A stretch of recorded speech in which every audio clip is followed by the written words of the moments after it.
Welcome to the Kitcar History File series, where we'll be going through the industry's past. We'll be visiting old marques of long ago, some modern ones, some mostly older stuff. A lot of archive information with photographs and information on the cars they made, the people involved, and what happened to them. Hello, my name's Steve Holt. I'm editor of Total Kitcar and TKC Mag, and welcome to the Total Kitcar History File series, where we take a few minutes just to look back at the industry's past, with a look at a profile on well-known companies, quirky companies, bonkers companies, mad companies, you name it. We're going to be looking at them in this series. It's a fortnightly series. Hope you caught part one, which we looked at Atlantis. Thanks to the wonders of the internet and YouTube, you should be able to find part one.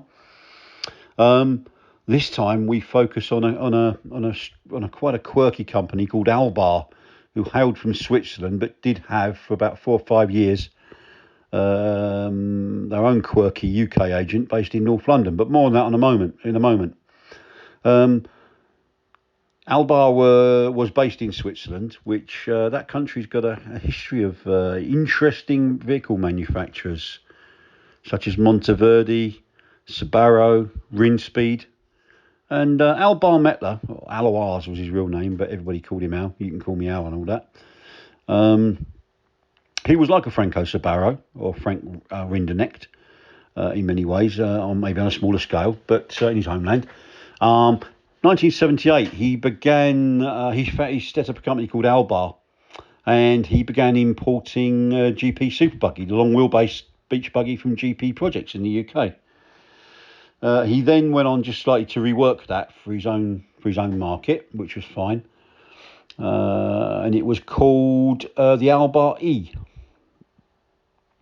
It was later revised into a slightly modified version called the ALBAR ES buggy. And there probably were about 400 of those sold in Europe.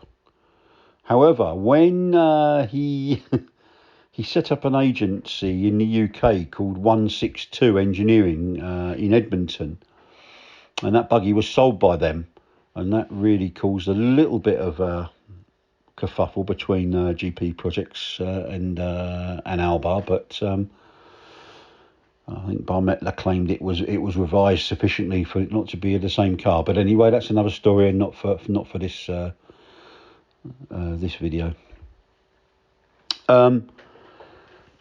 After the ALBAR buggy came the ALBAR Jet. Now that was quite an interesting car, actually. That was a very interesting project. Was another one of his sort of contra deals. He had made an arrangement with a company in Austria called Costoka for that Strato model, which was originally launched there in 1970. And actually, if you see some of the photos on here, particularly there's a colour image of that car. Actually, to these eyes, it looks pretty fresh. On his own market in Switzerland, Al called it the Bar Mettler Strahl. In the UK, it was known as the ALBAR Jet. But perhaps the most infamous ALBAR model was the Sonic, an absolutely incredible thing. Real child of its time, obviously.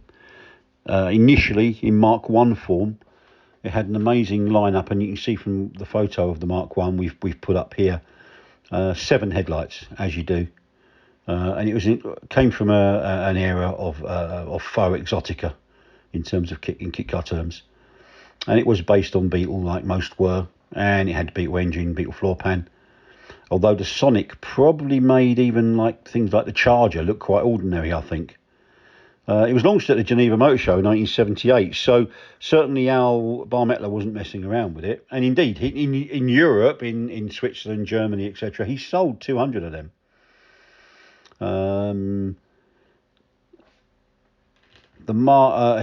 He later developed the Mark 1 version into had its own chassis, fabricated space frame chassis with a mid-mounted engine from a Renault 25, which gave it a bit more character, I suppose, and a little bit more luxury, if that's the right word. 1982 came a Spider version, which, well, I'd describe it more as a Targa. He called it a Spider. It looked more like a Targa to me, as much as the windscreen was still in place, the bulkhead behind the seats was still in place, and the centre section of the roof was removed. Although by that time it had lost the scissor doors of the fixed head version for more conventional doors. This one, I think, also came as standard with a Porsche 914 1800 air-cooled engine. And again, that was launched at Geneva, 1982. 2 years later, again at Geneva, was launched what he called a Sonic Mark II, which was mid-engined, had 2+2 seating, and amazingly only had 6 headlights, which kind of nestled under a strange, it was like a flappy lid type arrangement. It's the only way I can describe it. Still bonkers, but and still very much a child of its time, but just brilliant fun. About 1984, another very, very interesting character turns up. German chap who'd moved to England by the name of Ted Kellerman. Hailed from Munich. He'd studied engineering at university in his homeland, and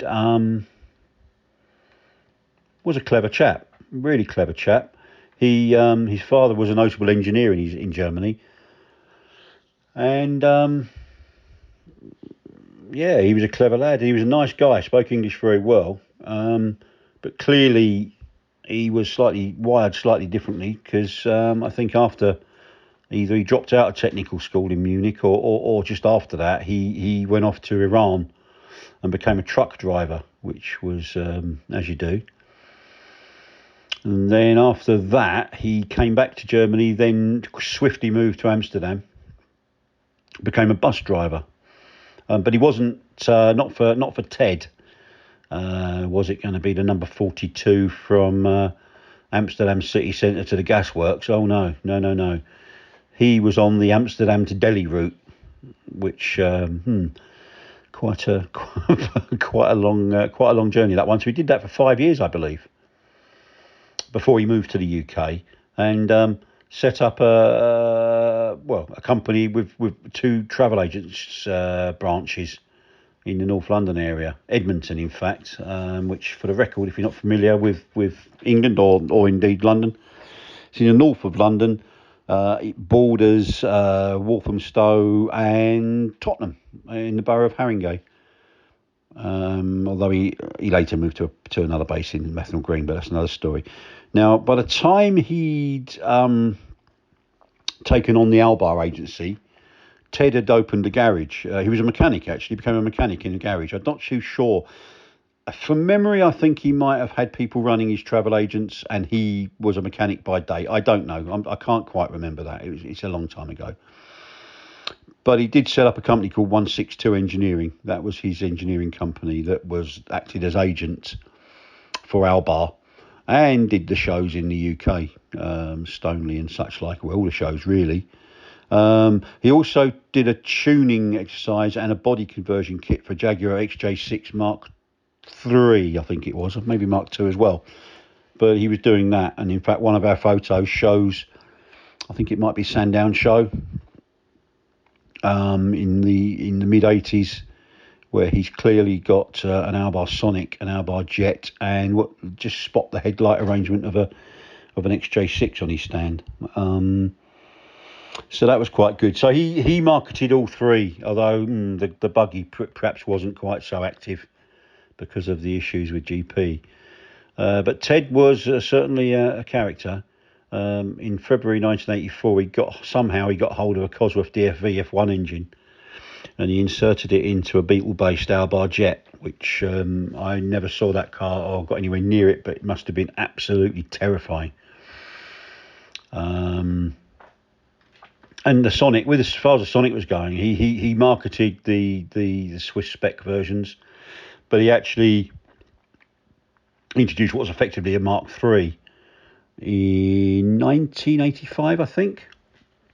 And now that one was a 2+2, but it was Golf based, mid-engine rather than rear.